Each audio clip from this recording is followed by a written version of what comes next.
made the right choice. You both did. Huwag ka magpiling. Kala ko, ikinaganda mo yan, ha? Hindi panigurado ko, iyaman na yung mga yan. Sa pa lang, hindi mo na mahal si David.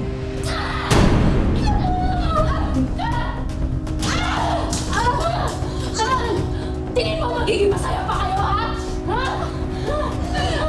Babangasan ko yung mukha mo! Kakatkarin ko!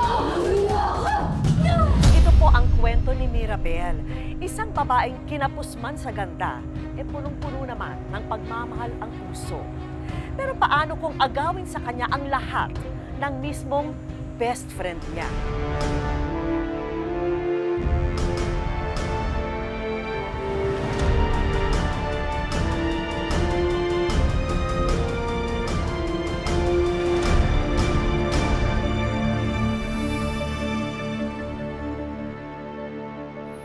Abangan sa Wish Ko Lang ngayong Sabado, 4 p.m.